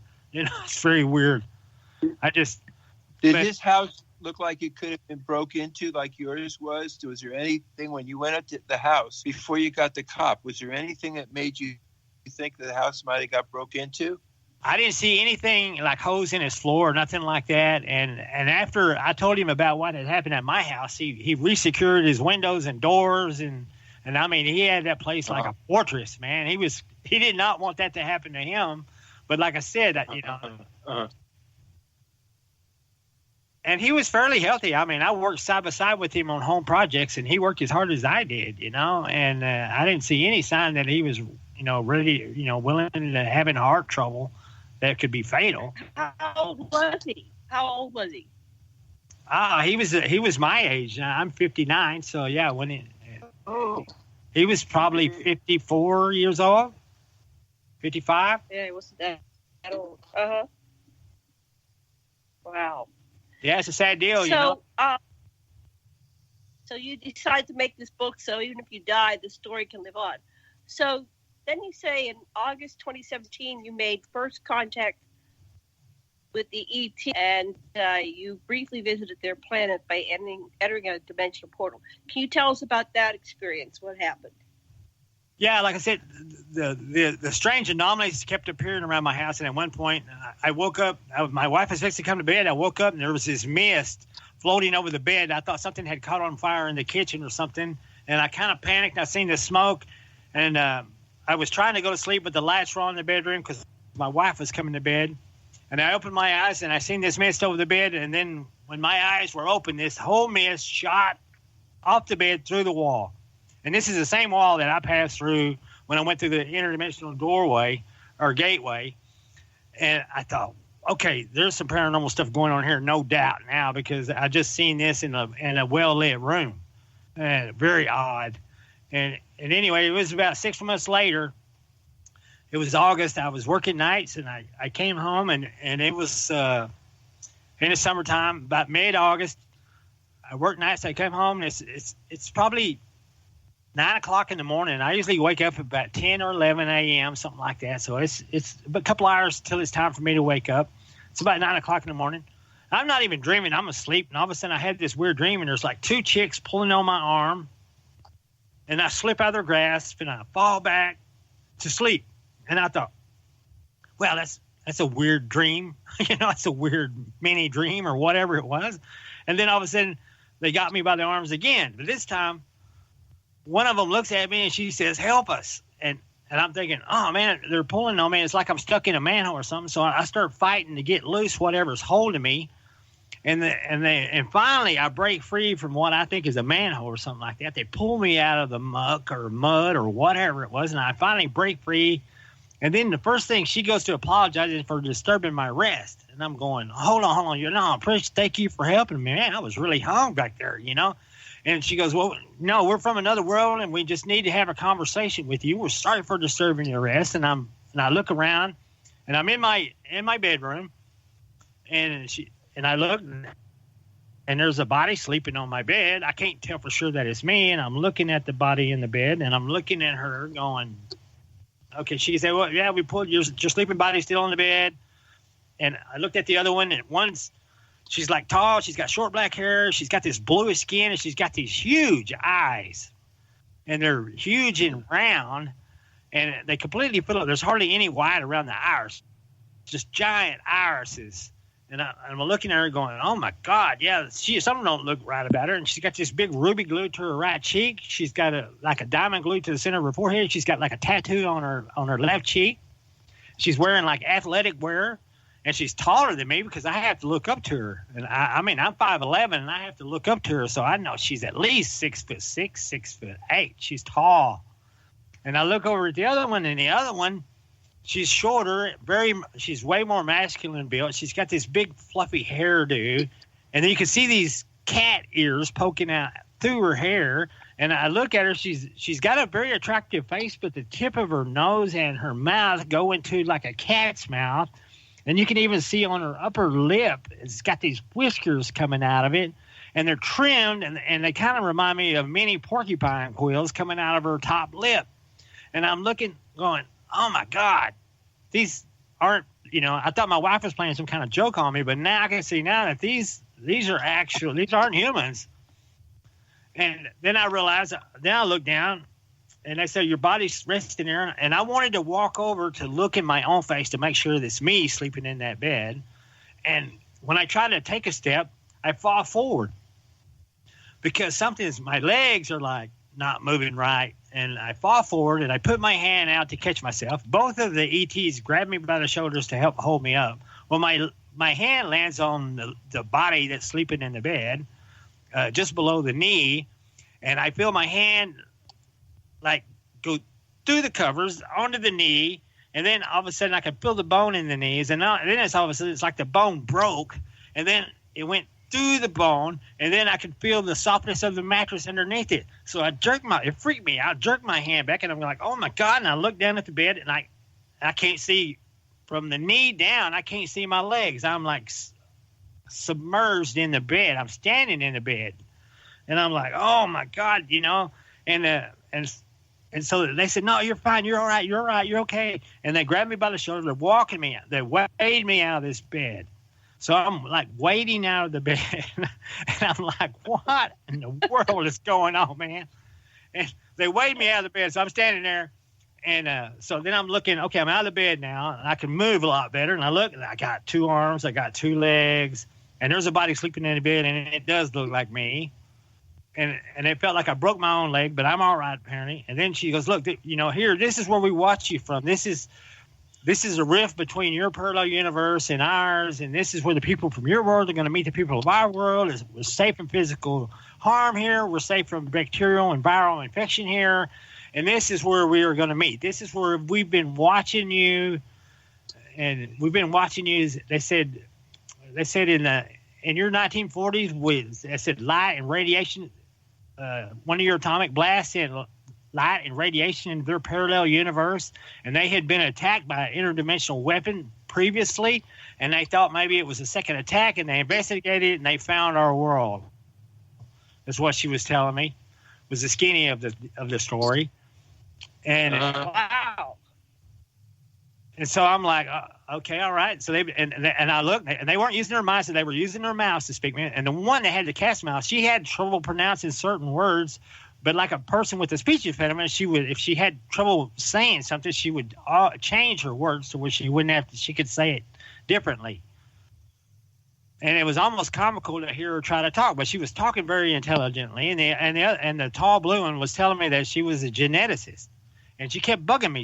She said, we really need to get a genetic sample from you. I'm going, yeah. You guys are from somewhere else, man. I'm going to, I'll take one for the team. Whatever we got to do to get that done, I'm willing to help. I am willing to help. I want to be friends with these guys. whatever, whatever it takes.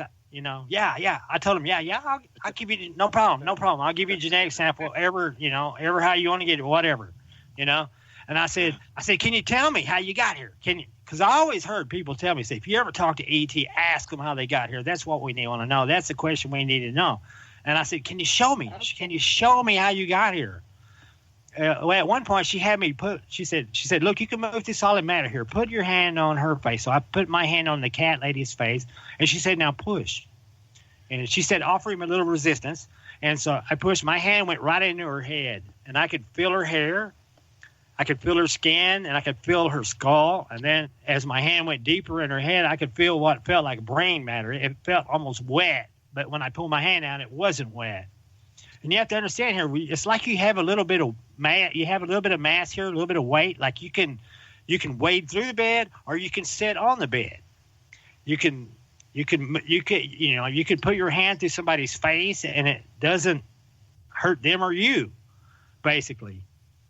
And so she was just showing me that how you can move through solid matter here. And just like the bed, you could wade through the bed, or you could sit on the bed. You could feel the softness of the bed, And it's a really weird deal. And we're sitting here having this conversation. I'm talking to two aliens, and guess who comes through the bedroom? My wife, fully dressed, walks through the bedroom into the bathroom in plain sight. And I'm looking at her, and the other two aliens looking at her, and they said they can't see or hear us.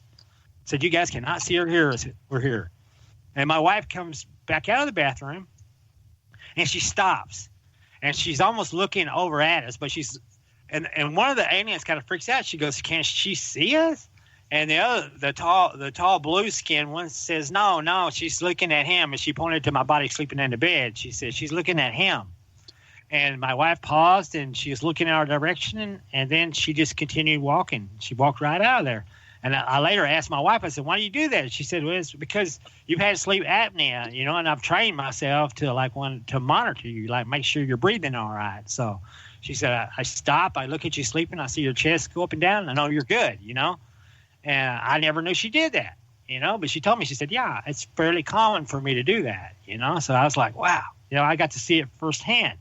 But she was wearing, I seen what she was wearing, the clothes she was wearing. I could see the light coming in around the windows and stuff. I could see the light coming from the bathrooms because it's 9 o'clock in the morning and there's light coming in, So and it's definitely my bedroom. It's definitely my wife. And I'm definitely sitting here talking to these two aliens. And so I said, "Can you show me how you got here? How did you get here?" She said, "Yeah, you can just go." She said, "Right on the other side of this wall is where we came from. Is where I came from. The tall blue one. Not talking, the other one's probably from some other world. The cat woman is probably from some other world, the way she kind of implied." And she said, "You just go through this." She said, "Look, you can go through this wall, and on the other side of the wall, you can see my world." She said, "You can see my world." And I thought, "Oh, yeah, can I see it?" "Yeah, just go." And they almost act impatient with me, but right here where I was fixing to walk through this wall, I have a picture there, and it's got a glass on it, and I was putting my nose up to the glass, and I could feel the glass so plainly on my nose, and it felt dangerous to press against it because I was afraid it would like break and cut my face. So I'm going really slow, and she's almost acting like she's impatient, like, "Go, just go, you'll be all right, just go, you can do it, just move."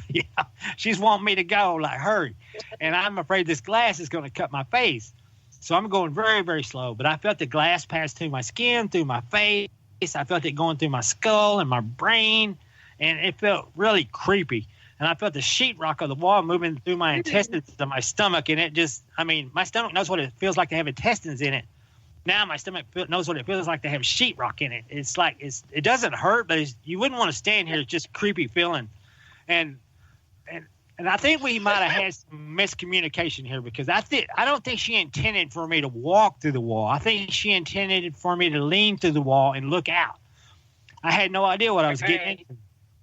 I walked out of the wall, and I ended up it's almost like I tripped and fell into outer space. And I realize I'm in outer space, and I'm off this weird looking planet that's off to my left down there. And it's got 3 major continents. It's got really thin oceans. In the middle of the oceans, you can almost see white beaches on it. And and on the poles, it's not ice, but it's frosty looking. And it looked like 3 major continents. there's a large, huge desert area that turned out being where they got hit. They got attacked by somebody. They said sounded very familiar to our fallen angels. And they told me that, a large part of her planet got wiped out from the interdimensional attack. This is why they investigated the light and radiation and found us. But anyway, next to where the desert area was, it was a heavily wooded area. I see one major, big, huge lake off in the jungle looking area, and then these thin oceans on there's like almost like a Y on 3 major continents, and it's not like the planet didn't seem like it was big as Earth, and it seemed like it was spinning really fast. I thought what I seen was a sun, but I believe it was actually a moon. And then this ugly little rocky moon, almost like the Phobos, that moon, that rocky moon that goes by Mars. There was a very similar looking rocky, ugly moon that went floating by me, between me and the planet. And I mean, okay, I'm doing this forward flip, and all this stuff is turning. I'm starting to get queasy to my stomach because, man, it's just a lot. I'm taking everything in I can see. Now, in their sky, it looked just like our sky, but they're right very close to a galactic center. And at the galactic center, of course, is a black hole. And this thing is, you could see all the suns caught in this thing. You could see this thing clearly in their night sky, scary close. I mean, it's pretty good distance away, but it's still, I mean, it's something I'll never forget looking at this thing. I mean, there's a huge galactic center, black hole, very close to in their sky, very visible. And you can almost see the gravity waves coming by. There's these gravity waves that go by every now and then. You could just almost see it wash across the planet, man. It was just freaky looking. And I was taking all this in. And there's stars everywhere because it's close to the galactic center. I mean, there's all sorts of stars and planets and stuff out here that you could. I seen a water planet. One of them far enough away you could tell it was a water planet because it was blue and you could almost see white clouds on it. And I was like, that looked like a water planet that was off out there. And then what I thought was the sun was I think it was a moon that was catching the light of the sun that I couldn't see. And actually what I'm looking at is the dark side of their planet. But you have to realize with all that going on in the nighttime sky, it could never get dark there like it does here. There's just too much light coming from this galactic center. So I'm actually looking at the nighttime side of this planet. I'm doing this forward flip. And I'm taking everything in because I know it's important. You know, I've even drawn Yvonne Smith out in California, and she said, you need to make a drawing of this. And I'm going, yeah, okay, so I have. And it's in some of my sketches. You could see there what I saw. And when I'm doing this backflip and I look up, there's a... Yeah, I have it on the Aquarian Radio page for you. It shows you with no clothes on. Yeah, I'm butt-ass naked. Yeah. I guess when they pull you out of your body, you're butt-ass naked. Because I was sitting there going, I'm butt-ass naked. And my wife walked through the room with me talking to 2 females. That's not my wife's character, I guarantee it. You know, she's not the type of person that ignores it. So I knew she couldn't see me then. But I was like, you guys are the one who drugged me out, so I didn't feel all that upset about being naked in front of them because. But you know, the weird thing was they were wearing clothing. And they made a point to show me their clothing. They said, you know, our world from watching your world has already been affected. They said we've already been watching your world to the point that we fell in love with some of your clothing. You know, she said yoga pants, and you have to realize there's a probably 6 foot 8 inch alien looking at me with these big blue eyes and rubbing her hands on her knees, going yoga pants, so soft, you know. And she said, we made them out of the material on our planet, but the design came from seeing people of your planet wearing them. You know, she said the people on our planet love them. And she says, we had ritualistic wear, we had ritual wear, but we never really wore clothing all the time like you guys do. And she said, yeah, it's kind of caught on their world just from seeing our world. And the cat lady, she had on these designer jeans, and she had a white blouse on. And she goes, yeah, she said the jeans and the blouse are really popular over there too. She said the men are frustrated on our planet though, because the men are used to having sex whenever they want. Now they have to wait for the women to undress. So she said the men are not quite as enthused about the clothing as the women are.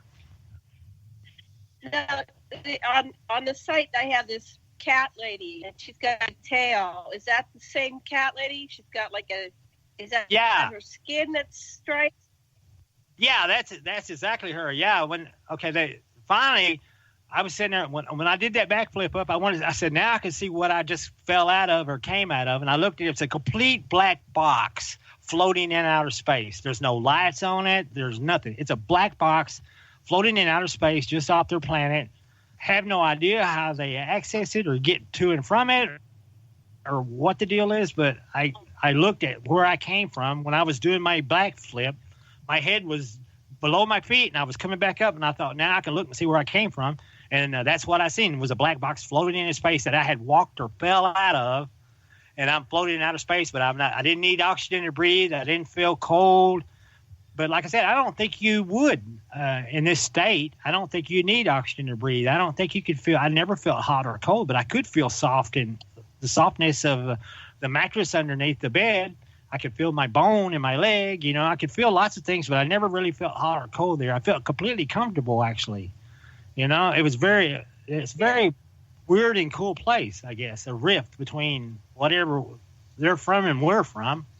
It's like pull my life force out of my body. You know, I don't know if you call it a spirit or what, but it's certainly my life force. Now I certainly know that your body, your spirit or your body or your life force or whatever, it can be separated from your body. I've seen that firsthand now. And, it's certainly How did you get back? I missed what happened next. How did you get back? Did you go back into the box? We got the place where you're just looking back at the box. Yeah, looking back at the box that I came from. Well, eventually I started to get, like I said, I was starting to get sick to my stomach from all this flipping and turning and watching moons go by and watching the planet rotate. And I was taking everything in I could possibly take in because I knew it was important. But finally, one of them grabbed me by the shoulder. And I mean, I was whipping around and I grabbed to help her because I was afraid I would go flying loose. And man, I'd be like floating in outer space forever, you know? So I was like trying to help her hang on to me. And she dragged me back through the box again. And I was like, thank you. Thank God. Man, I was had about all that I could stand. Woo. And so she started hitting me up for this genetic sample. And I'm like, yeah, you know, I'll give you a genetic sample, you know, tell me how you want to get it, you know. I didn't know how they intend on getting it. And she said, my friend's a geneticist, and she said, if you wouldn't mind, she just assumed that you have it sexually. You could just have sex with her and she can get everything she needs. And I'm like, did I just hear this? They want me to like have sex with this woman, you know? And she goes, yeah. And she goes, look, you don't have to, you know, by no means, you're not forced to, you don't have to, you know? And I said, no, you know, I'll do whatever you need. You know, I said, as odd as it is, I said, you know, I could try, but, you know, I said, I'm certainly willing to help, you know. And anyway, she said, well, you know, she said, she kind of pulled me to the side. And she says, look, she said, on her world, they're completely sexually uninhibited. She said they have sex like people in your world shake hands or smile at strangers. She said, to her, it's nothing, you know. And I thought, okay. She said, I'll step out and give you some privacy. When she starts undressing, she starts undoing her blouse, and I started seeing that she's got this microfiber skin, and she's got these beautiful stripes that go around her body. And then she starts pulling out her pants, and she's got this cat's tail that she unwraps from around her waist. Wow. And she takes her jeans off, and then she jumps up on the bed, and she said, I want you to make love to me like you make love to your wife. And she assumes a sexual position that me and my wife frequent a lot. And I'm standing beside the bed, and she's on the bed on her hands and knees, and her tail is like going in this big arch back and forth. And I'm going, oh my God, this is the weirdest thing that you could ever imagine. And I'm thinking, how in the world am I going to be able to pull this off, you know? And what makes it even worse is now, guess who comes walking in the bedroom? My wife comes walking in the bedroom. So I'm looking at my wife walk through the bedroom again. It's almost like her alarm went off from another dimension or wherever. So she like walks right by us. And I'm going, well, you know, I certainly can't do anything with this going on, you know. So then my wife's in the bathroom for a minute. She comes back out. And she goes, lady, is it okay if I have sex with your husband? And she screams it at her from close to her. And my wife just walks right out of there, like, and she goes, she can't hear or see us, and she goes, you don't have to feel bad. She goes, your physical body is still right here in the bed. And she pointed at my body sleeping, and it kind of occurred to me, I felt a little better going, okay, yeah. It's not like I'm physically cheating. My physical body is still laying right there in the bed. This is like spiritual cheating.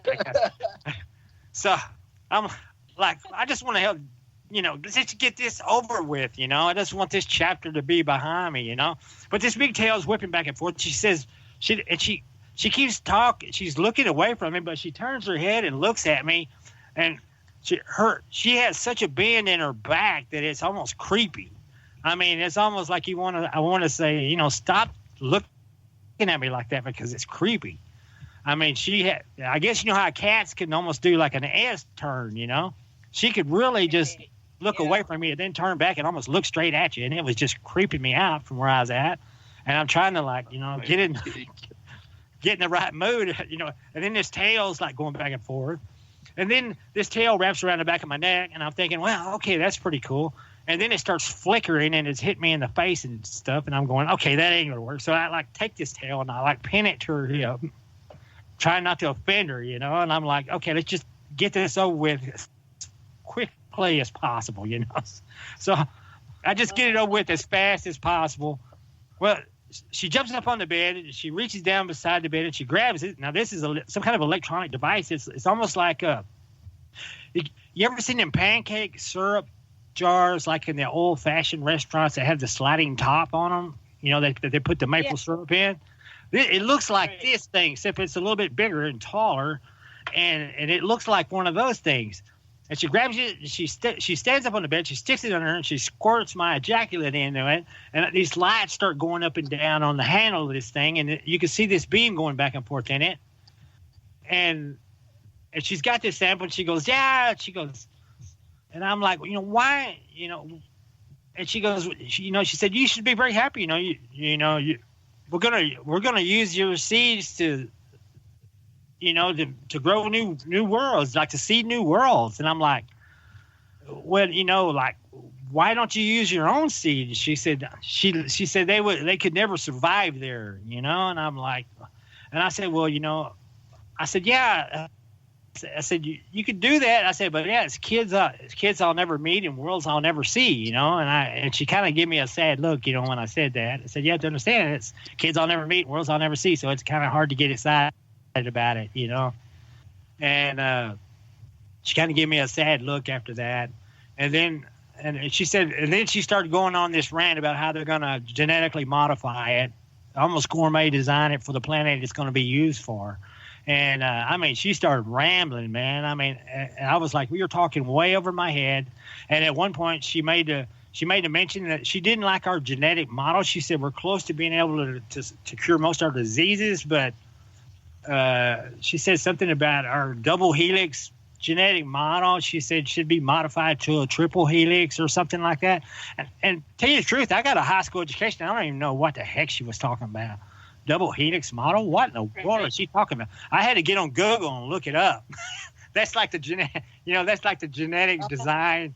That genetic model shows the staircase DNA model that we have for DNA.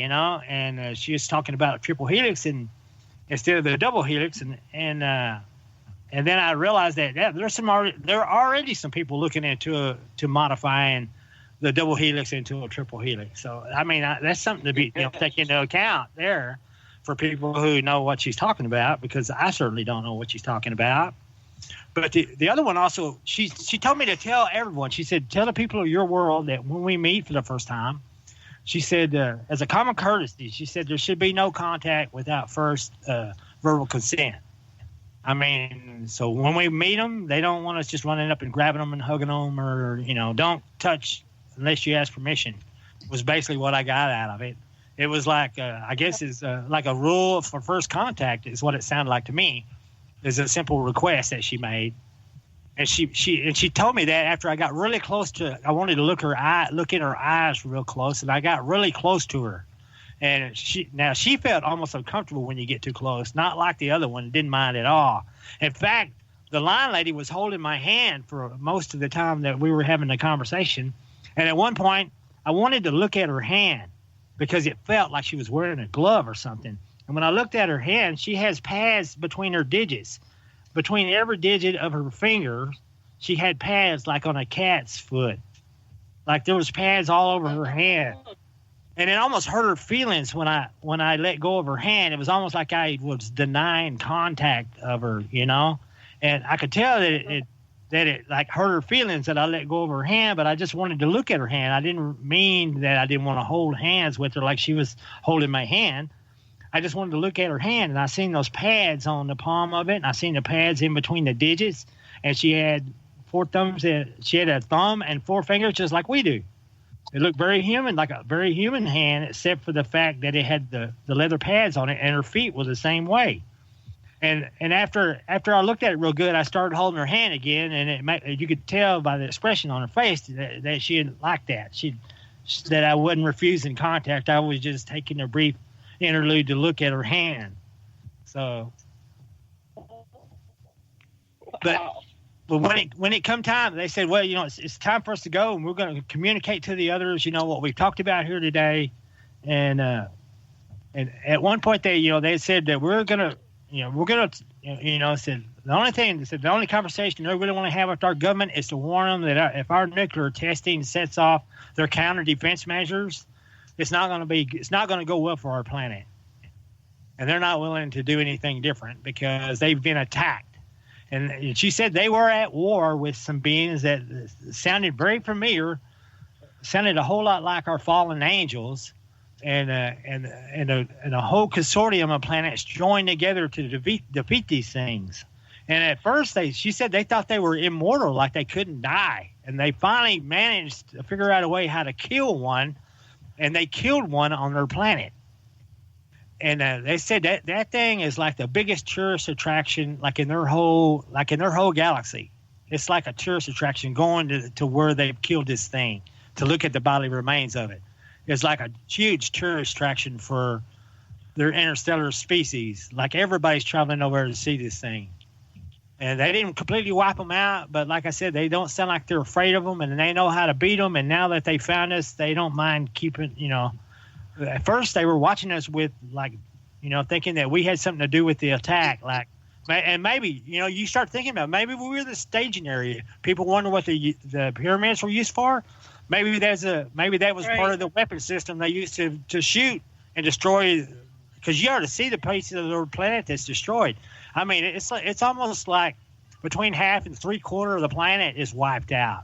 It's a huge desert area that's probably uninhabitable on probably one beautiful planet. Did both of these women come from the same planet, or are they from 2 different planets? I kind of got the idea that they came from different planets because when she asked me to have sex with that, when she kind of pulled me aside and she said on her world, they're very sexually uninhabited. Right. And she told me, she said, even the people of my world think it's odd.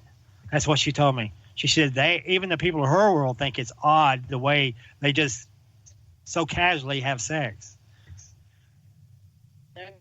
Okay. And do you know the one planet that you were looking at, was that the cat lady's world or the blue-eyed lady's world? That was the blue-eyed lady's world. Was the way I took it. Okay. Because she said they had destroyed a large portion of their planet, and everybody in their galactic federation was willing to. They thought, well, they're going to do that to every one of us if we don't give in. But what they turned out, they realized that they'd rather die free than live as slaves. And they rose up together and they fought these guys. And there's not just one planet. There's a whole bunch of planets and a whole bunch of different species. And they fought these guys off. Lyran. She's a classic Lyran. Yeah, she's Lyran. So somehow they thought we were attacking them, but maybe it was the Anunnaki or something that had settled our planet. Wow. It does sound like Nephilim. Okay, we have about 4 more minutes. What else can you tell us about this? So what happened? How did they end the episode with you? Did they just disappear, or what happened? Well, they said it's time to leave, and they said it's time for you to go back. And I'm like, okay, well, so I walk over beside my sleeping body in the bed, and I'm looking around, and I'm like, okay, well, how do we do this? She said, okay, just lay on top of yourself. So I just basically laid on top of my own body, and I'm laying on top of my own body, and nothing is happening, and I'm like, okay, this is really weird. And I look over at her, and I said, it's not working, so I'm kind of concerned now that, oh, crap, I'm stuck here, man. My body's just, I'm going to be trapped over here. And she goes, okay, come get back up. So I'm like, man, you guys aren't very good at this, So she's like, stand back up. So I stand back up. She said, now leap onto yourself with some force. And so this time I leaped onto myself with some force. And this time it felt like I fell 10 feet, man. I mean, my stomach just flipped, man. It felt like I fell forever. And all of a sudden I woke up and I'm in my body. And I'm looking around. The room looks identical to the way it looked just seconds earlier. The light coming in was the same. Around the doorways and the bathrooms and the curtains, it looked identical. My wife was wearing the same clothes that I'd seen her walking through the room with. And I looked and I couldn't see them. Right. I had a feeling they were still there. And in fact, I even waved at them because I thought, you're there. I'm sure you're there. But I just can't see you. So I waved at them. And I'm thinking, but it puzzled me. I'm like, man, is this some kind? Should I tell anybody about this? I mean, my wife, should I tell her? Should I tell anyone? It's hard seeing a UFO and then getting some crappy pictures and trying to convince people. But I got all I got is my story on this. I don't have any physical evidence whatsoever, And I'm thinking, what did your wife say? Finally, what did your wife say when she found? I finally broke down. I said, me and my wife, we don't keep secrets. So I told her, I said, look, this is what happened. It's my physical body was there. I was instructed to have sex with this aliens for a genetic sample that they wanted.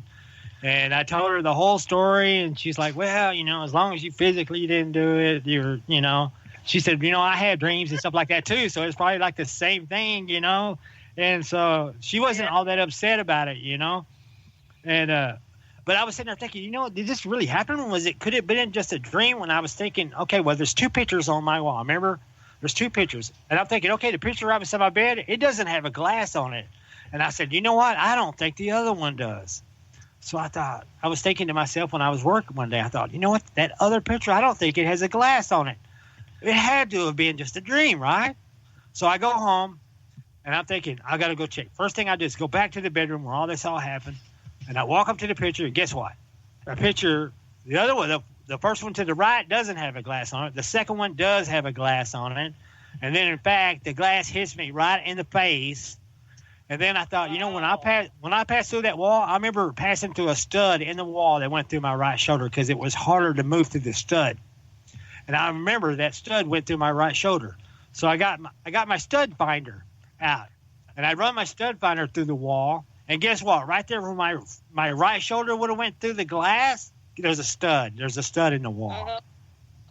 Wow. And I thought, that's it for me. That's all I need. I'm convinced. Plus, I've never had a dream with this kind of details. I mean, the details have details. That ain't the way dreams work. Well, we're out of time. We'll have to have you back, Ronny. It's amazing. Great show. You bet I enjoyed it. Oh, you bet. Lots of blessings, everybody. Thank you, Thomas. I love my cat too.